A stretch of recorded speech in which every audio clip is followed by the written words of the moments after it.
नमस्कार, स्पॉटलाइट देख रहे हैं आप। मैं हूं आपके साथ अभिषेक। आज बात करेंगे योगी के वार की, यानी हिंदुत्व के धार की। जी हां, उत्तर प्रदेश के मुख्यमंत्री योगी आदित्यनाथ विधान परिषद में बोल रहे थे। एक बार फिर हिंदुत्व के मुद्दे को लेकर काफी आक्रामक दिखे। योगी आदित्यनाथ ने यह आरोप लगाया कि समाजवादी पार्टी ने कार सेवकों पर गोलियां चलाई, काशी विश्वनाथ मंदिर का विरोध किया, राम मंदिर के विरोध में सुप्रीम कोर्ट गए, उनके वकील खड़े हुए, कांवड़ यात्रा रोकी गई, जन्माष्टमी पर जुलूस रोके गए।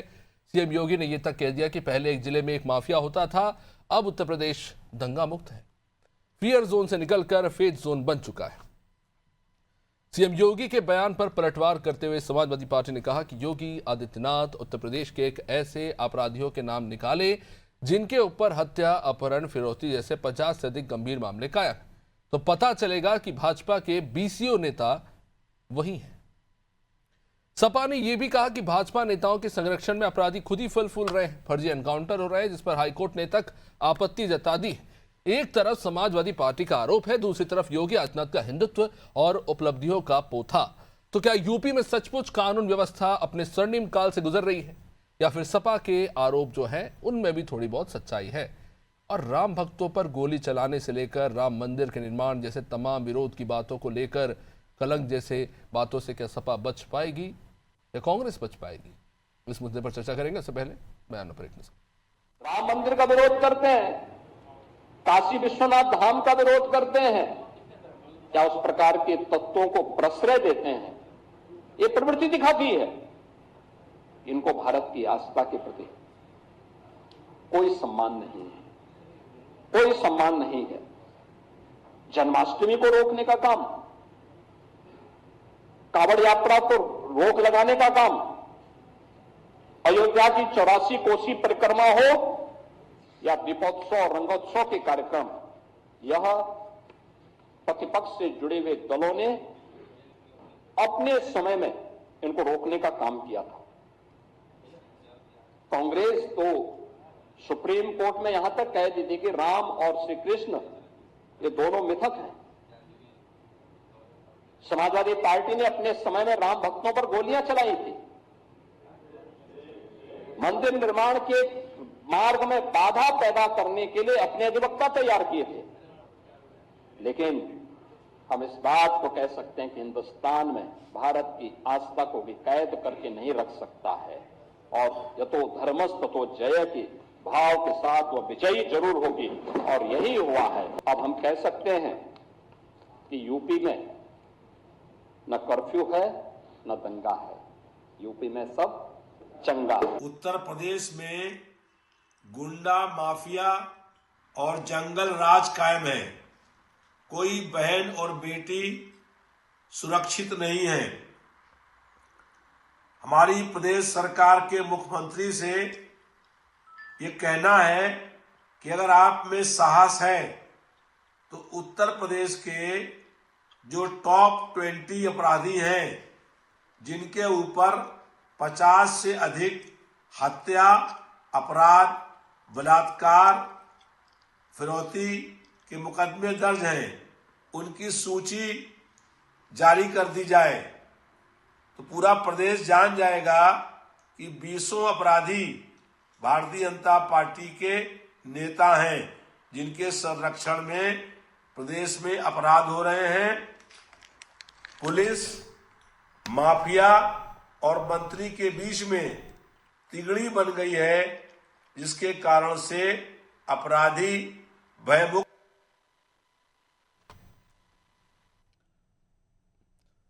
तो ये स्थिति है। अगर मुख्यमंत्री जी के भाषण को सुने तो ऐसा लगता है कि उत्तर प्रदेश में सब कुछ अच्छा ही है, और अगर विपक्ष के नेताओं की बात सुने तो ऐसा लगता है उत्तर प्रदेश में कुछ अच्छा दिखाई ही नहीं दे रहा, कुछ अच्छा हो ही नहीं रहा। खैर, इसके बीच में हम सच्चाई समझने की कोशिश करेंगे। चंद्रमोहन चौबे हमारे साथ बीजेपी से जुड़ रहे हैं, डॉक्टर निखिल खत्री समाजवादी पार्टी से अपना पक्ष रखेंगे, रवि प्रताप सिंह कांग्रेस हमारे साथ जुड़ रहे हैं। सभी मेहमानों का बहुत बहुत स्वागत।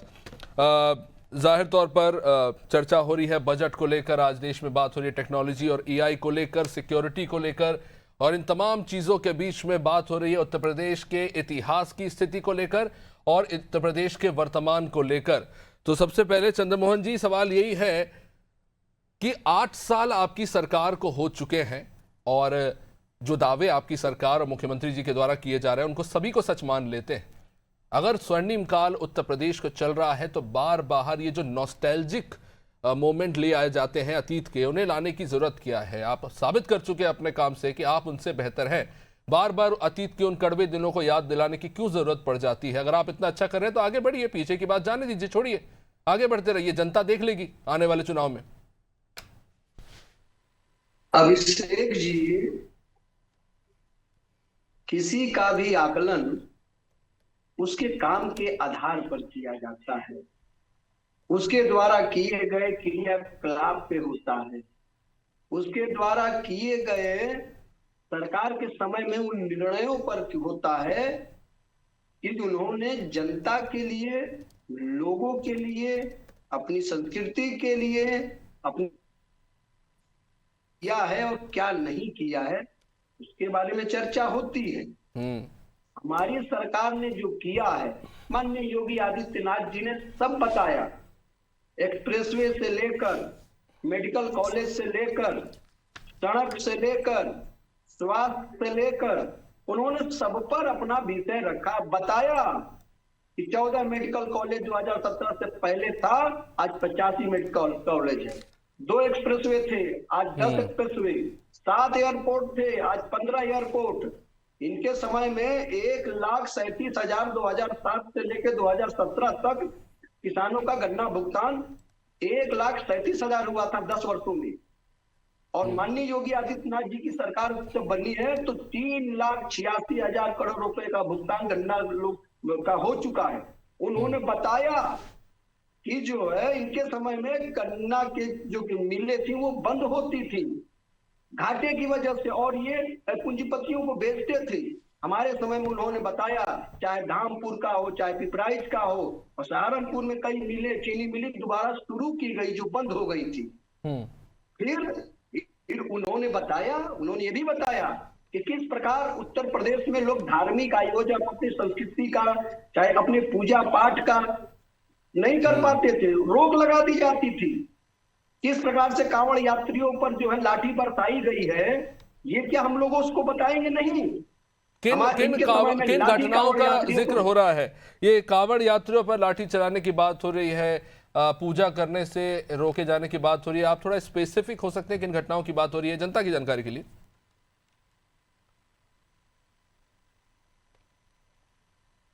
चंद्रमोहन जी। जी, आप जिन बातों का जिक्र कर रहे हैं थोड़ा आप स्पेसिफिकली बता सकते हैं? कांवड़ यात्रियों पर कब लाठियां बरसाई गई और कौन सी ऐसी पूजाएं थी जो राज्य सरकार के हस्तक्षेप से सीधे तौर पर रोकी गई? अभिषेक जी, आप वरिष्ठ पत्रकार हैं, आपको भी पता है कि किस प्रकार जो है यहाँ लाठियां चार्ज की गई थी। ये किसी छिपा नहीं, और एक बार नहीं, लगभग जब तक समाजवादी पार्टी की सरकार रही तब लाठियां चलती थी, डीजे रोक दिए जाते थे लोगों को कहने से। क्यों करते थे चंद्रमोहन जी ऐसा? देखिए, यादवों का वोट चाहिए होता है, मुसलमानों का वोट चाहिए होता है, चलिए मुसलमानों को छोड़ देते हैं, यादव तो हिंदू ही हैं, उनको भी पूजा करने से रोक रहे थे, वो तो उन्हीं का वोट बैंक है जैसा कि बीजेपी कहती है। अभिषेक जी, आप भी भली भांति जानते हैं इन लोगों का चेहरा तुष्टीकरण वालों का है। इन्होंने जो है कब्रिस्तान की बाउंड्री कराई, उनकी सुरक्षा कराई, जमीन कब्जे करवाए, लेकिन शमशान घाट के लिए इनके पास फंड नहीं था। इनके समय में रमजान में 24 घंटा बिजली आती थी, लेकिन दिवाली के समय में ये 24 घंटा बिजली नहीं दे पाते थे। चंद्रमोहन जी, पूर्वांचल के लोग तो कह रहे हैं कि ना ईद के दिन बिजली आती थी ना दिवाली के दिन, पर खैर निखिल जी, ये क्यों करते थे आप लोग ऐसा? क्यों त्योहारों को लेकर जो है एक रूपता नहीं थी? क्यों ये कब्रिस्तान और शमशान होता था? ये क्यों जमीन हड़पने की बात होती थी? और कहे जा रहे हैं कि अपराधी जो है पैरेलली व्यवस्था चला रहे थे उत्तर प्रदेश में समाजवादी पार्टी की सरकार में, जिसे आज बदल दिया है। इनफैक्ट उनके वर्ड्स हैं कि अब उत्तर प्रदेश फियर जोन नहीं फेथ जोन है।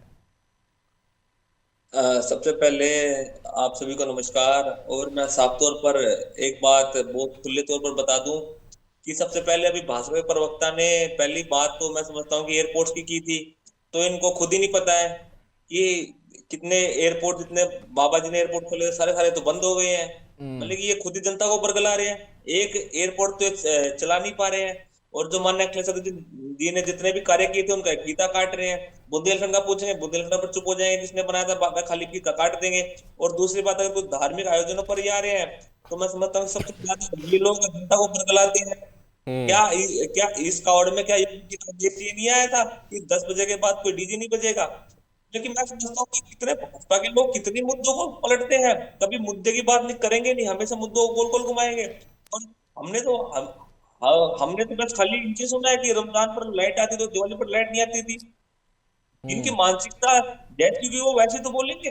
बीजेपी का काम क्या है? बीजेपी का काम मैं समझता हूँ कि देश को बांटना है। इस मारे हमेशा लाइट बिजली की बात करते हैं, क्योंकि ये झूठे तथ्य लाते हैं और कैसे ना कैसे करके ये हिंदुओं को, हमारे हिंदू भाइयों को मैं समझता हूँ कि बीच में एक बंटवारा करना नहीं चाहते निखिल जी, हैं। वो तो इस कह बार रहे ये हैं ऐसी कि बातें पहले करते हैं। उतनी अच्छी व्यवस्थाएं नहीं होती थी, अब तो माघ मेले में और कुंभ में देखिए करोड़ों की संख्या में श्रद्धालु आ पाते हैं, क्योंकि तब की तुलना में मौजूदा समय की जो व्यवस्था है और बेहतर है और सुदृढ़ है, जिसके चलते नहीं, जनता को भरोसा है अभिषेक जी, कि वो सुरक्षित यात्रा कर सकते हैं। नहीं अभिषेक जी, आपने अभी एक चीज बोली कि कैसे इनके भाजपा द्वारा जितने मेले करवाए जा रहे हैं उसमें कितनी अच्छी व्यवस्था है, वो तो हमने अभी देखी कैसे शंकराचार्य जी को पीटा जा रहा है मेलों में, बताइए। और उसके बाद ये भाजपा के मैं समझता हूँ कि ऐसे ऐसे नेता है बिल्कुल एक स्टैंड नहीं ले पा रहे हैं। अगर योगी वो जी कुछ गलत कर रहे हैं हमारे धर्म के मुख्यमंत्री जी साथ तो तो कह रहे हैं कि हर उन कोई पर अपने बोल नहीं नाम के पाते हैं। आगे शंकराचार्य नहीं लगा सकता और लगा रहा है, नहीं, नहीं। तो उन्हें अभिषेक गंभीरता जी, दिखानी होगी, वो आचरण नहीं होना चाहिए जो एक शंकराचार्य का होना चाहिए, वो नहीं था। अभिषेक जी, आप मुझे खाली 1 मिनट दीजिए। जी जी। अभिषेक जी, पहले मैं बता दूं, योगी जी कुछ भी बोल सकते हैं, वो तो तानाशाह है। तो योगी जी कौन होते हैं उनसे सर्टिफिकेट मांगने के लिए भाई आप शंकराचार्य हो या नहीं हो? जो हमारे देश में जो 4 शंकराचार्य उन्होंने तो उनको अप्रूवल दे दिया है। पर क्या सरकार के पास योगी जी इस हमारे धर्म के सबसे बड़े, मैं समझता हूँ कि धर्म वो मैं समझता हूँ धर्म संस्थापक बन गए क्या, कि सब कुछ उनके हाथ में हो गया, भी वो किसी से कुछ भी मांग ले। और दूसरी बात, भाजपा के लोग ऐसे लोग हैं, ये हमेशा जनता की आंखों में आंसू देखना चाहते हैं। अभी मैं समझता हूँ कि अभिषेक भाई, अभी वाराणसी में क्या हो रहा है? बहुत अच्छी बात है कि सरकार करोड़ों बना रही, पर करोड़ों के साथ साथ सरकार इतना बड़ा अन्याय कर रही है। वहां में कैसे लोगों के घर तोड़े जा रहे हैं, वहां का प्रशासन क्या बोल रहा है कि आपके पास खाली 2 घंटे है, 2 घंटे में अपना घर छोड़ दो, अपनी दुकान खाली कर दो। 2 घंटे में जनता क्या करेगी? उसके बाद अल्टीमेटम दे देंगे, हम खुद तोड़ देंगे। वो तो तोड़ रहे हैं, उनकी कौन सुनेगा, उनकी आंसू को कौन पहुंचेगा? और ऊपर से जो वहां के जो बेबक मैं कर सकता हूँ ऐसी पुलिस है, वो किसी रिपोर्टर को उनके पास जान दे रही है। लोगों के कारोबार छूट गए हैं, पर भाजपा को तो कोई राजनीति चमकानी है। अभिषेक भाई, कम से कम 50,000 जनता को उन्होंने वहां पर मैं समझता हूँ कितनी बात किया है। किसी भी भाजपा प्रवक्ता में या नेता में इतनी हिम्मत नहीं है कि वो उनके लिए खड़ा हो, क्योंकि इन सबके मुंह में दही जम गई है। पार्टी का आदेश है कि आपको इस पर कुछ नहीं बोलना है। तो ये तो हमारा देश समझ रहा है ना कि कैसे धर्म के नाम पर मैं समझता हूँ कि देश को बांट रहे हैं। और दूसरी बात, ठीक। आपने बहुत अच्छी बात बोली अयोध्या के ऊपर। हम तो खाली पुनः चाहते हैं, हमारे श्री राम गए कहां थे?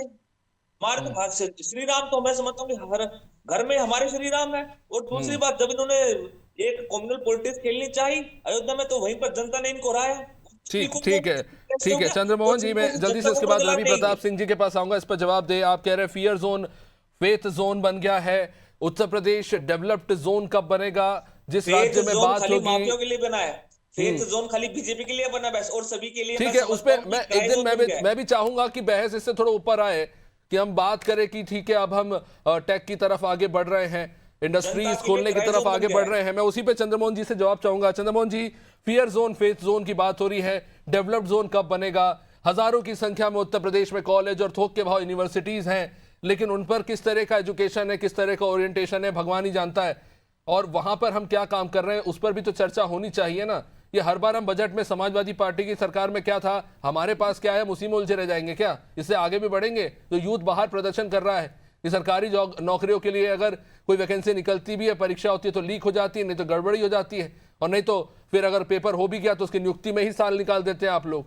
मैं सिर्फ सरकारी भर्ती की नहीं, मैं तो प्राइवेट की भी बात कर रहा हूँ साहब, वो उनके भी बारे में थोड़ा सोचिए। कब तक हम लोग इसी में उलझे रहेंगे? अभिषेक जी, आप वरिष्ठ पत्रकार हैं और आपको जानकारी होगी कि 2012 से 17 के बीच में 1,92,000 सरकारी नौकरी लोगों को मिली थी, यहाँ के युवाओं को। ये हमारी चंद्रमोहन जी, उत्तर प्रदेश की आबादी उत्तर प्रदेश की आबादी साहब 25 करोड़ है, उसमें 70% आबादी नौकरी करने की स्थिति में है। मैं आपसे आंकड़े नहीं मांग रहा हूँ, अच्छी बात है। पीछे चले गए। अभिषेक ये जी, पार्टी लोगों को अभिषेक पीछे जी, धकेलती है। अभिषेक जी, मानते उत्तर पीछे प्रदेश की जाने वाली जनसंख्या है। पहले भी अधिक थी। ठीक है। हमने तुलनात्मक बताया ना आपसे, ठीक है। हमने आपसे बताया ना कि इन ये लोगों फिर ने से पीछे 5 साल में चलेंगे। कितनी नौकरी दी? 1,92,000 उसी जनसंख्या, उसी उत्तर प्रदेश में। अचानक उत्तर प्रदेश की जनसंख्या बढ़ पेपर नहीं लीक गई। सरकार, पेपर आप जो कॉन्ट्रोल है सरकार। इनसे ठीक है, ठीक है। 3 खत्री जी, गुना आपने अधिक नौकरी अपनी बात हमने की, दिया। सुन लीजिए। गन्ना का भुगतान, गन्ना किसानों को भुगतान 3 गुना अधिक, 3 गुना अधिक एक्सप्रेसवे बने, 3 इनसे कई गुना अधिक अरे तो हमारे मेडिकल कॉलेज बने। चंद्रमोहन जी, 17 से 25 में शक्कर का दाम भी तो बढ़ गया ना। तो सर तो उसका गन्ने का मूल्य वर्धन भी तो हुआ। इनके समय में 4 रुपए और 5 रुपए बढ़ाए जाते थे, हमारे समय में 25 रुपया, 30 रुपया ऐसे बढ़ाए जाते हैं। चलिए ठीक है, मैं इस पे लौटूंगा। अभिषेक जी, आप तो वरिष्ठ पत्रकार हैं सर, अरे चंद्रमोहन जी, आप मुझे बेकार बूढ़ा मत बनाइए, अभी 30 का हो रहा हूं मैं। खैर, मैं इस पे जरूर आना चाहूंगा। देखिए, बहुत तो अच्छी आप बात है, 10 साल राष्ट्रगीत पहले 20 वर्ष के होंगे तो जानकारी होगी ना आपको। जी चीनी मिल 20 कितनी साल बंद के करवा दी, होंगे ये ना, बता 18 दीजिए, कितनी वर्ष के चीनी मिल होंगे बंद ना। करवा दी है। चलिए, ठीक है। इस पर जरूर आना चाहूंगा। देखिए, बात हो रही है कि सरकार ने क्या किया और क्या करने की कोशिश की गई, उस पर हम चर्चा कर रहे हैं। तो मैं उसी पर आना चाहता हूं कि देशभक्ति को तय करने का पैमाना क्या है। देखिए, राष्ट्रगान हम पहले भी गा रहे थे, राष्ट्रगीत हम पहले भी गा रहे थे। चलिए ठीक है साहब, आप 3 मिनट 10 सेकंड हो गया है, वो भी गाएंगे और पूरी उसी श्रद्धा के साथ गाएंगे। ये राजनीति का मुद्दा क्यों बन गया चंद्रमोहन जी? राजनीति का मुद्दा कौन बना रहा है इसको? ये बताइए, राष्ट्रगान, राष्ट्रगीत गाना किसको खराब लगेगा भाई? कौन बना रहा? गाने में किसको दिक्कत है? राष्ट्रगान कोई गाएगा तो किसको ये सुनने में या गाने में किसको खराब लगेगा? राष्ट्रगान है तो गाना चाहिए। हाँ, किसी को तुष्टिकरण के लिए, किसी को खुश करने के लिए उसका विरोध करते हैं, तब राजनीति होती है। नहीं तो उसमें से ये जो बात बार बार कही जाती है कि कांग्रेस ने जानबूझ के इसमें से 2 छंद हटा दिए, इस तरह के जो बयान दिए जाते हैं तुष्टिकरण की राजनीति के चलते, क्या इन तरह के वक्तव्यों का इस्तेमाल करना जरूरी था, जब खासतौर से जब संसदीय बैठक में जो कॉन्स्टिट्यूशनल बैठक थी उसमें ये पास हुआ था राष्ट्रगीत? अभिषेक जी, आप अभी गूगल पे डालिए, वंदे मातरम गीत पूरा क्या गाया जाता है? जो पूरा था उसको गाया जाता है। 1885 में पहली बार गाया गया, उसके बाद जो है लगातार 1937 तक लगातार 36 वर्षों तक जो है गाया गया। और मुस्लिम लीग मोहम्मद अली जिन्ना के विरोध करने के बाद उस हिस्से को हटा दिया गया। तो क्या हम देश की जनता को, देश के लोगों को बताएंगे नहीं, उनसे कहेंगे नहीं? देश की जनता को सब कुछ जानने का अधिकार है। जहां तक मेरी जानकारी है 2 स्टैंजास गाए जाते थे, पर रवि जी इस पर कुछ कहना चाह रहे? रवि जी।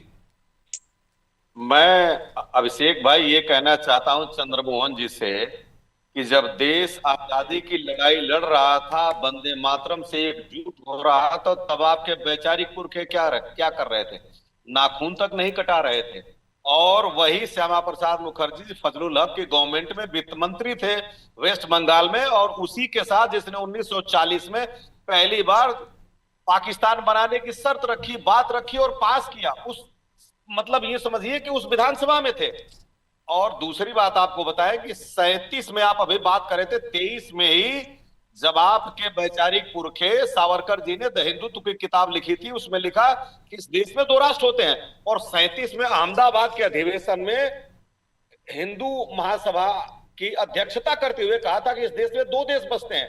आप तो आजादी ही नहीं चाहते थे, कह रहे थे श्यामा प्रसाद मुखर्जी कि ये क्विट इंडिया मूवमेंट को कैसे कुचलना है, गवर्नर को चिट्ठी देकर के कुचल दीजिए।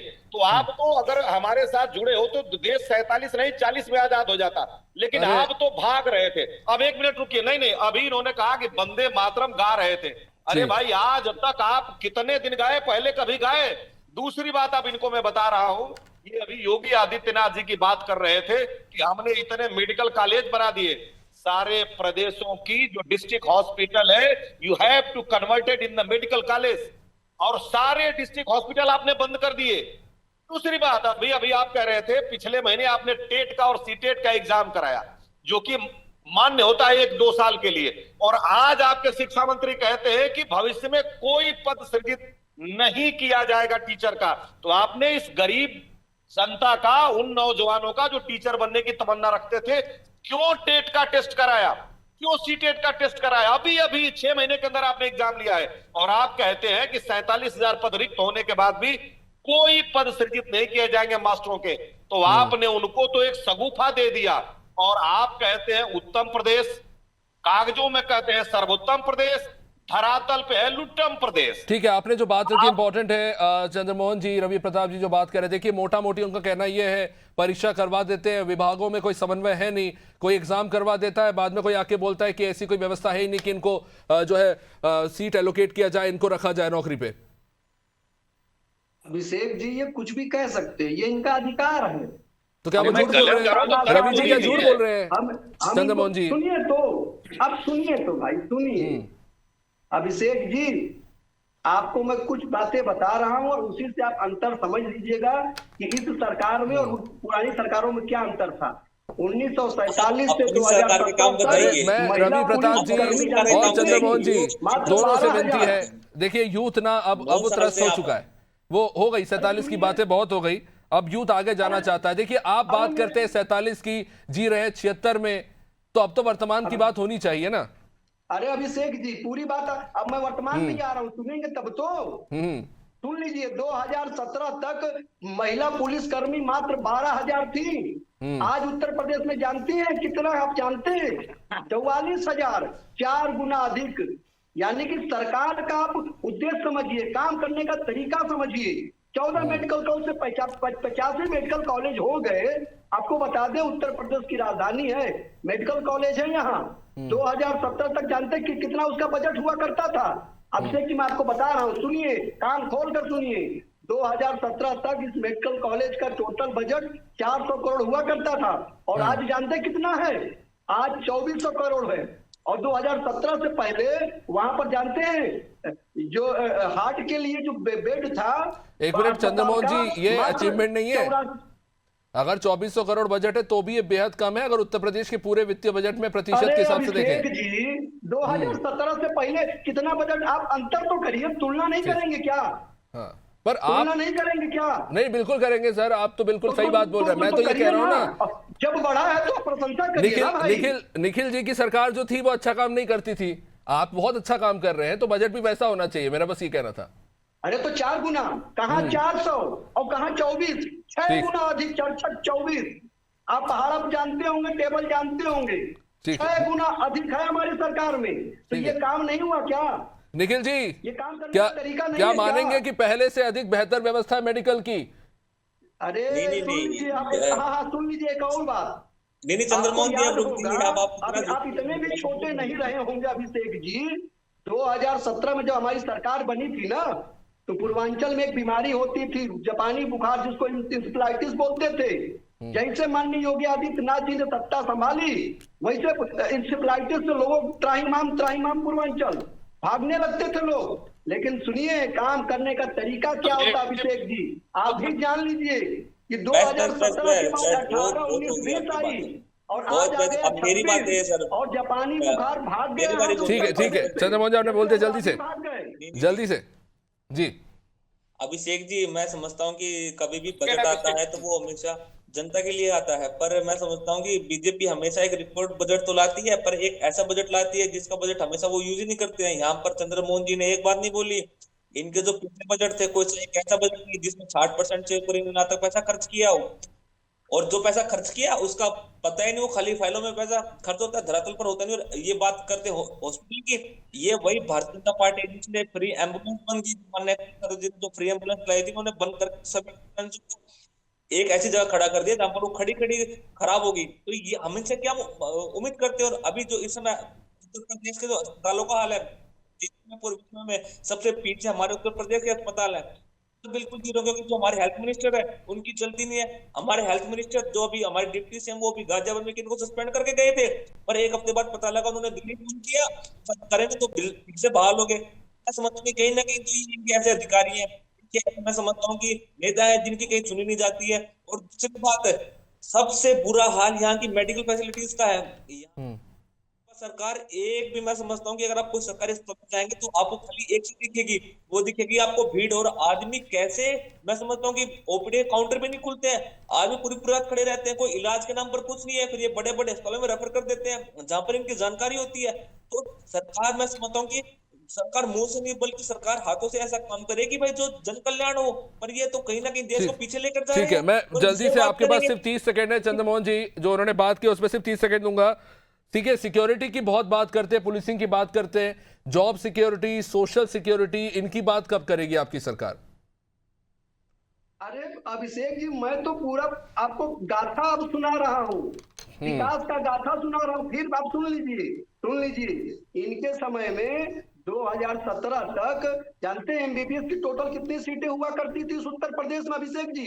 सर मुझे कभी कभी ऐसा लगता है बीजेपी विश्वास ही नहीं कर पा रही कि सपा को गए हुए 8 साल हो गए। चलिए खैर, समय अब इजाजत नहीं देता। बहुत बहुत शुक्रिया आप सभी का इस चर्चा में जुड़ने के लिए। तो देखिए, बजट पर बातें हो रही हैं, राज्य की उपलब्धियों पर बात हो रही है, और जरूरी ये भी है कि जनता से इनका सरोकार हो, जनता की चिंताओं से सरकार का और विपक्ष का दोनों का सरोकार हो, ताकि विधानसभा के अंदर जो नेताओं की चर्चा है वो सार्थक हो सके और लोगों के जमीनी मुद्दे जो हैं वो सदन के अंदर गूंज सके। देखते रहिए राजू टीवी। नमस्कार।